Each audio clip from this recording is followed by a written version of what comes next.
Hard things to learn.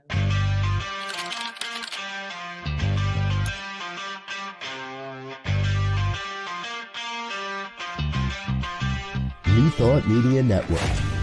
We are a global broadcast network of positive music, media, and entertainment, inspiring humanity's evolution along the journey of enlightenment and creating a world of love, peace, empowerment, and prosperity for all. New Thought Media Network. Positively inspiring. This is What's Up and Why, bringing you the bright side of life, one fun moment at a time. Brought to you by the New Thought Media Network. Please put your hands together for your hosts, Rev Casey Taylor and Miss B.Lovely. Yay! Dance, make her dance. Yes, Dance, making it rain. I should have turned the light on. I didn't think about that. Whatever it is, what it is. Behind you, Rev Casey Taylor. What's up, guys? Welcome to another episode of What's Up and Why. I am Miss B.Lovely, joined by Rev Casey Taylor. Yes, I am. I use they, them pronouns. Welcome to What's Up and Why, where we lean on, highlight the brighter sides of life, one fun moment at a time. How you be today, Miss B.Lovely? How you be? I be real happy because I just started my vacation, even though a snowstorm is coming. Please check your Weather Channel apps. Get yourself ready. Make sure you have your toiletries. Make sure you have some food. Make sure you have water. If you're not going to be home, make sure you set that thermostat to, what do they say, 68, 69? So your pipes don't burst. That's my little PSA good deed for the day. How you be? I love that. We've got a brand new producer today filling in. Lindsay Lou is filling in, and she was noting. Clap it up. Yes, she was noting how this snowstorm that is affecting that we are waiting for across the country is it has a 1,000-mile radius to the south. So I'm in the south, and I got my groceries, I got my plan. Hit the dispensary and have my supplies are well stocked, prepared, ready to go. And we're ready for the snowstorm. Yes, we are. And this Sunday is going to be. I moved to Oklahoma City 4 years ago in 2021, right after the COVID pandemic, where the vaccines had just come out. And so when I got here, I learned that this community where I currently serve as senior minister had never done a virtual service before. And this Sunday, we decided over text, Lindsay Lou, who is our producer today, is also the admin for my office and is also on our leadership council. And so she was like, why don't we do it virtually? And we were all like, yeah. And so for me, I'm just really excited for the opportunity to, our Sunday services are called Spirit Uncuffed. And we've never done Spirit Uncuffed virtually before, ever. And so I'm excited that we made the decision on a Thursday and I got some time to plan it. I can bring in my peeps from around the country to participate with me and B.Lovely. I'm going to tell you, I had a thought of, how cool would it be if we did some kind of live interactive thing, like this time of day, like a noon, maybe on a Tuesday, once a month, so that some of the people who engage in What's Up and Why can have an opportunity to connect with us and we can jam. What, you mean stream? Yeah. Well, no, like a Zoom, like where we like have a face-to-face conversation. I'm not putting on this on you now. I'm just saying, I just had the thought. Y'all want to have a face-to-face conversation with us? Yeah, that's what I'm thinking. I don't know. The fans, you don't think the fans want to come and meet with us once a month and say hello and give us ideas for the show? Or it's like when Mariah be having those little what's it called on X, formerly known Twitter, spaces, because some of the like Cardi B does spaces. Yes, that's what I'm talking about. Usually when people go on spaces, that's when they be ranting and stuff, and then next thing you know, you end up on the shade room for saying something wild. But this is about the brighter side of life, one fun moment at a time. And, maybe like what I was thinking about is doing some kind of virtual thing once a month. It doesn't need to be this once a month, but at a time that you're available to show up for it, and we could talk about it. This just came to me this morning. One trying to throw this on you in the middle of a show. But I'm just saying it was a little seed that was planted that we could chat about, and we get feedback from people who are watching the show. We'd love to hear from you. Do you want to have a space where we focus on the brighter side of life, one fun moment at a time together? Let us know. Hit us up on. And you opening us up to get roasted up on here. Let me stop. Let me stop. That's me being a negative Nancy, because somebody at work literally came up to me and said, like, I'm a very optimistic person. I said, I have to live optimistically. I have to live looking for the silver lining at every situation, because I learned, I was talking to my mom about this. Life really has a way of like just keep punching down on you. But if you let it be overwhelming, and if you think on the negative, the why me and all that stuff, it can really bring you down. So to lift myself up for when life is punching me down, I got to think, okay, what's the silver lining? What's the positive thing in this? What is, okay, at least I got some food at the end of the day. Like, even if it's something that's simple, sometimes you have to like look for something that's positive in the negative to get you through that dark space. Because if not, you're stuck in the dark. You need some type of light, darling. Absolutely. Like Wayne Baldwin said, I don't know if you saw this, threw this up on the screen, be golden for the world. Baldwin commented on that. He also left this Shout out comment. to Wayne. He's Right. very I Wayne is loyal because he checks in and he's here. So has there been anything interesting that's happened to you in the past week, or something that like you've seen or read? Honestly, I choose to lay low. I feel like in these streets, there's a lot of energy out in these streets, and I kind Oh, yes, there's of energy today. I didn't need to be in it. And so I've been really keeping to myself. Yesterday I worked at the homeless shelter, CSU Youth Services. Shout out Uh-huh. to CSU. They asked me to come in for a morning shift, and I had a really, really great time there. The youth Okay. were in such bright spirits. All of them were Okay. saying good morning to each other. There was Nice. one guy who was just goofing around, like not even in a serious kind of way, just being goofy. And so another youth was like, you really got to be mindful about how other people feel about these things. Like, I know you like to play, but really think about other people's feelings while you do things like this. And I was like, look at y'all, like speaking to each other with kindness, love, respect, I with, feel like Gen saying Z good is day gonna to each change other this on the a way lot. out. I'm sorry, what you Yeah. say? I'm sorry, I cut you off. I'm sorry. It's But all I was good. just saying, It's all like, Gen Z is going to change society. Like, the way how they, buck at societal norms, the way how they, actually look out for their mental health. They actually look out for community and stuff and say, I see that, this formula that was fed to, you guys in the past of work hard, go to school, stay dedicated to a job. It ends up, with people being burnt out, people not being fulfilled and everything.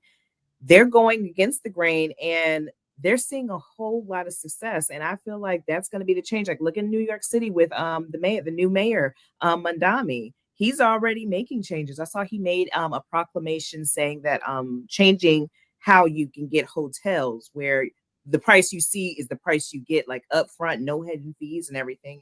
And I'm like, yes, we do need more people in office who came from the middle class and the lower class, and know what it's like, and actually try to make changes to help make the lives of the everyday citizen easier. I absolutely Yeah, hear Gen Z you. is going to do that. Gen Z is I going to mean, spearhead that change. for sure. I mean, the amount of youth that I encounter in a year working at Sisu, seeing the cycle of who comes in and the ways that they make these efforts to really stand and live independently, and they really aren't letting these jobs for minimum wage treat them any kind of way. And we're in Yeah. this place where our culture is very much a, you don't get to call in when you're sick, or you get sick, or you have these issues and can't come to work, you're fired. And so we have these things where our culture is about firing people for not bringing the level of expectation, but also people saying, I'm not about to be treated like this for minimum wage. And as a result, what we have is this huge disconnect between management expectations and what employees are and are not willing to do. And Gen Z is really setting the tone of we're not about to be treated this way. If I got to live in a homeless shelter, that's just going to be what it is. If I got to sleep on the street, that's just going to be what it is. I am not going to allow myself to be treated that way, no matter what. I will, even if you're my parent, you're my auntie, whatever. I'm not going to allow myself to be treated that way. And I, Yeah. I don't have that strength. I'm not about to sleep in the street trying to prove a point. So like, props to those who are willing to, because I cannot hang. I need my Yeah. breath. I am willing to bend over backwards and work a 40-hour work week and do what I got to do to pay these bills, because I enjoy the comforts of living independently and in solitude. Living alone, I'm No. enjoying that these days.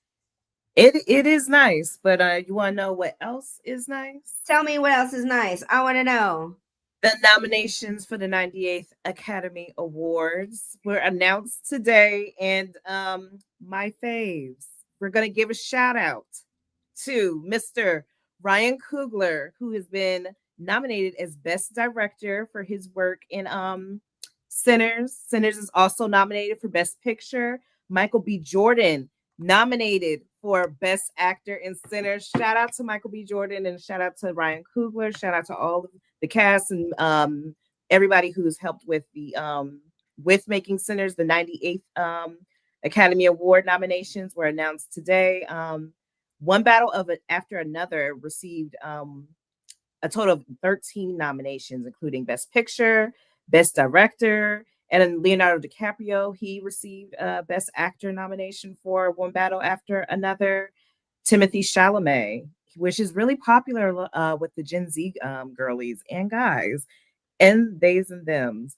He's in the running for Best Actor as well for Marty Supreme, and he is the youngest Best Actor nominee, actually. So there's a lot of good things. I saw that what is her name? Emma Stone's movie where she like shaved her head. I forgot the name of it. She's nominated. Somebody at work said, "Well, if you shave your head for a role, you better get an Oscar." They do. Yeah, they definitely like to give Oscars to people who do that. Did you say it was the 90th or the 98th? It is the 98th, 98th. according to the New York Times. According to the New York Times. Yeah, but I've been seeing a lot of talk about One Battle After Another. I started it. I really wanted to support it because I love me some it's one of the Reginas. It's Regina Hall. Didn't even know that she's from DC, but Regina Hall was in it. Tiana Taylor. Always support Leonardo DiCaprio. I fell asleep 2 times trying to watch that movie. And I said, you know what? If I cannot get through this movie, I'm not going to force myself. Even as much as I want to see these people on the screen, I keep falling asleep within the first 15 minutes.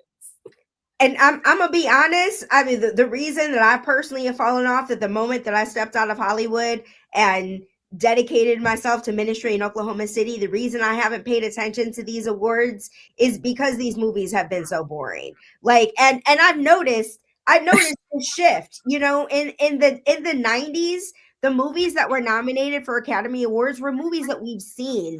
And I feel like somewhere around the early aughts, I remember it was Black Swan for some reason.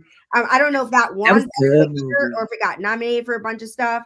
And I went to see Black Swan. It was a bunch of movies. Like, it was the first year where all the movies that were nominated were not ones I had ever seen before. So I just went, and Black Swan was one of them. And it was just kind of like this shift of, we went from the Academy Awards were about highlighting movies that we were watching to being a kind of industry insider.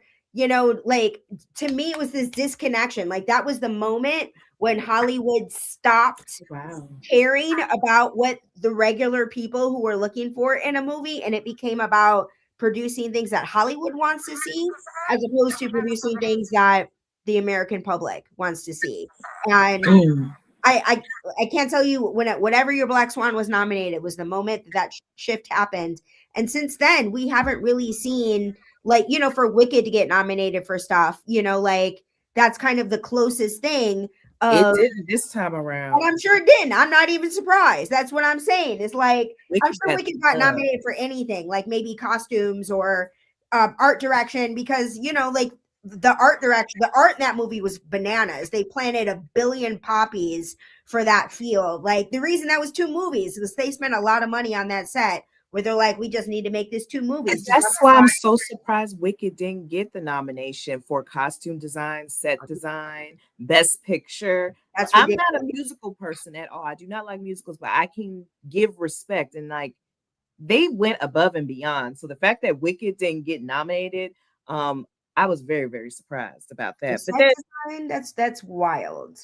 yeah, but so wow, that's so interesting because that has been the conversation with the Academy Awards that a lot of the movies are like these pictures that people really haven't heard before. And I feel like this year there are like I feel like Sinners really is the big movie that people were actually talking about that makes sense to be nominated for big best picture because it did great in the box office and it also did great, with the critics and with the audience. And I think that's why there needs to be more original pictures instead of, making these remakes and doing all these reboots and stuff. When you give creatives the chance to put out this original artwork, look at how it was so received. And we're in a time where people want authenticity. People want stuff that's, that feels raw and gritty and, relatable and original, not a copy and paste like what we see a lot in these movies and TV shows and stuff like with the reboots and stuff. Yeah, I mean, the idea behind it, the way that I'm looking at it, the way Hollywood looks at it is recognizable IP sells. That's what it is. So, like to your point, it's got some other kind of disadvantages, but the reality is that Wicked is IP that we recognize. Like whether anyone's seen the play, everybody knows the Wicked Witch of the Wizard of Oz. Yeah. And it's easier to sell these things internationally. I was watching this there's on Netflix, there is a documentary series called The Titans of Hollywood, and it's about how the studio system was built. It's not the best documentary series ever, but it is super interesting about how Hollywood was built.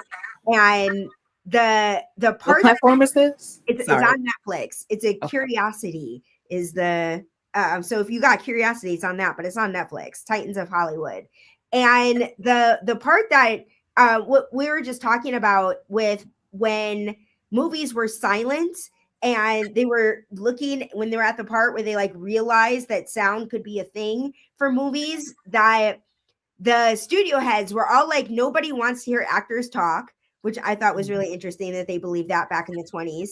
But the second thing was because movies were sold internationally, that not having the actors talk was really convenient. Telling these stories that had no dialogue in it was really convenient for the studios. This is how they were making money off of these movies. So when you think about it from an international sales perspective, like the fact that Hollywood started in the United States, like the whole profession industry of Hollywood started in the United States, and we've been doing it for 100 years now, right? And like now South Korea is doing it better. That's what's going on right now. South South Korea. Korea's doing Hollywood better, way better than Yes. Hollywood. Yeah. So I mean, think about what a big deal K-pop I don't respect K-pop.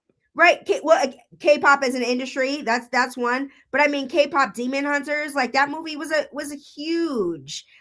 So like a lot of we're talking Right, about Gen Z. The content Gen Z is watching is South American content. They are not It's watching anything produced in the States. They're watching old things and they're watching South Korean stuff.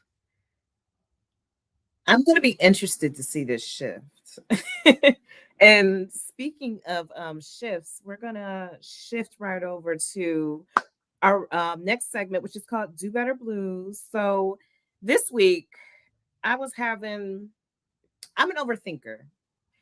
And sometimes as an overthinker, I like to observe and analyze situations. And there have been instances that I've been noticing that there's a lot of people who move out in this world in hate, moving in ways to be hurtful, moving in ways to ostracize, moving in ways to inflict pain, to make others to feel othered.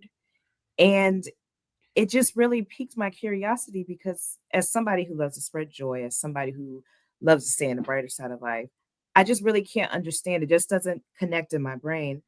Why would anyone want to move in hate?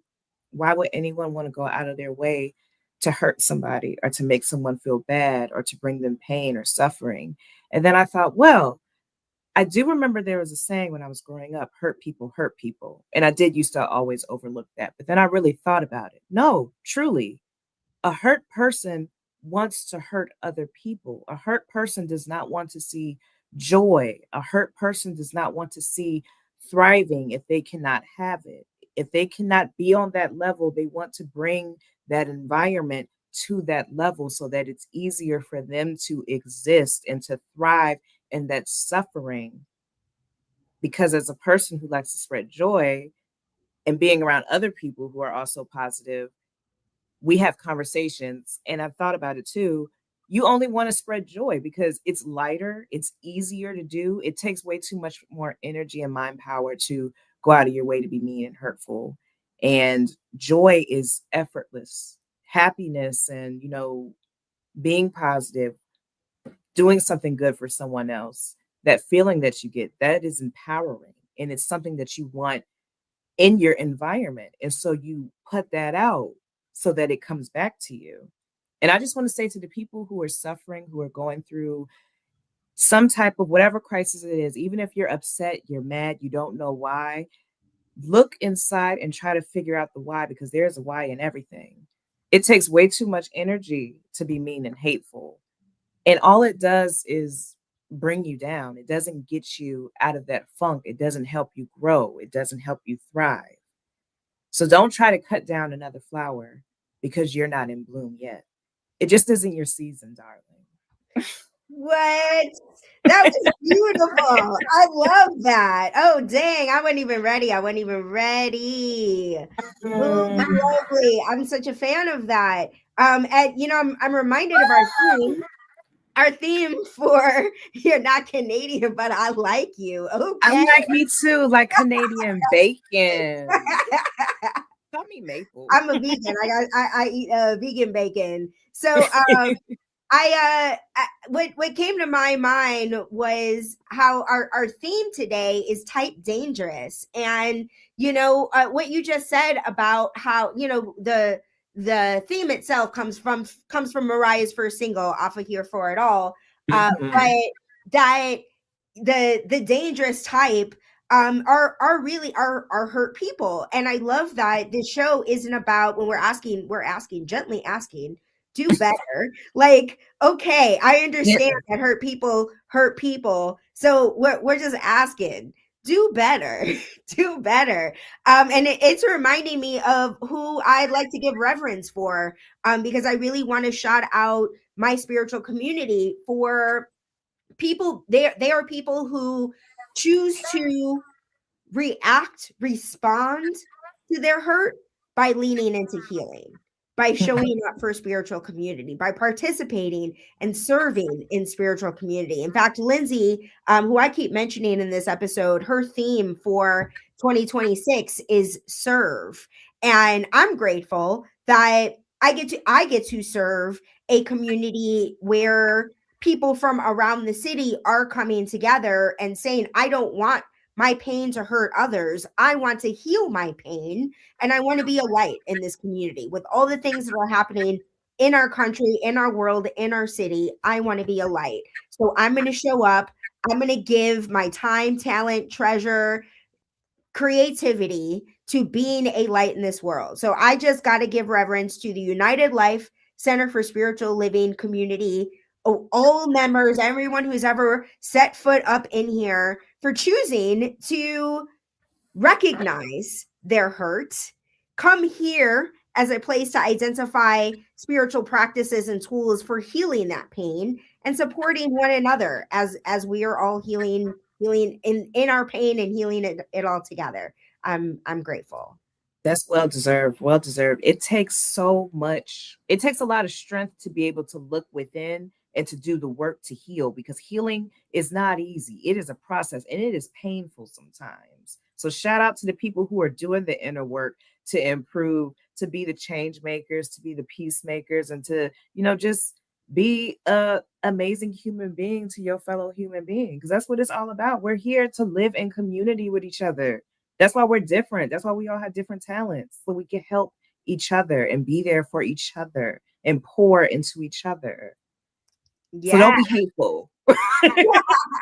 And one of those ways, I think one of the reasons, you're talking about hurt people. I think one of the reasons that some of us are hateful is because our inner shit talkers, our inner dialogue are going and talking shit to ourselves. And so one of the reasons I wrote this 90-day program of making peace with your inner shit talker is to create this guide for people who may not be comfortable stepping out in spiritual community, that want to engage in healing practices to learn how to make peace with their inner shit talkers.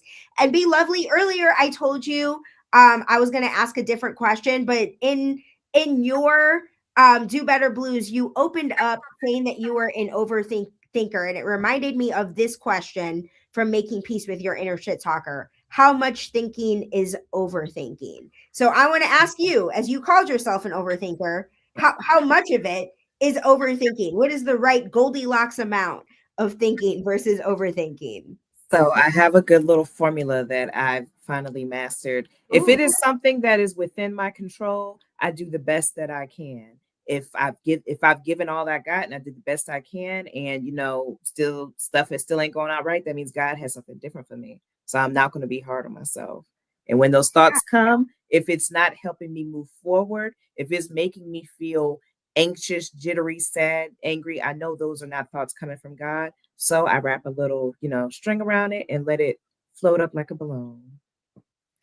this is beautiful. You dropped all kinds of gems. We got to cut this episode up and make some little TikTok videos out of this one, because you are full of gems today. We are at we got about a minute left. So since you are sparkling with wisdom, B.Lovely, I wonder if you are feeling compelled to pray us out today. Oh my goodness. Okay, let's do a little prayer before we head out. Come on, don't be a heathen. We're All gonna right. get comfortable however we get comfortable in our prayer. And we're just gonna recognize that we're all doing this lived experience together for the first time. We're not meant to be alone. We're meant to be in community. We are human beings, are social beings. We're supposed to be thriving in community with each other. Don't allow any type of insecurity, any pain to cause you to be disconnected from your fellow human. Look within. If there's anything that you think that needs to be healed, try to address it and be gentle with yourself, like how you would want somebody to be gentle with you when you was a child.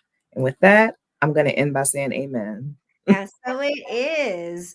All right. Thank you so much for leading this prayer. Thank you everybody for showing up. Thank you Wayne Baldwin for all of your love and sharing that golden energy. I'm gonna wish y'all the best week ever. Anything else you want to say before we close out? B.Lovely. Have a fabulous week. And remember, it's not you, it's them. Yes.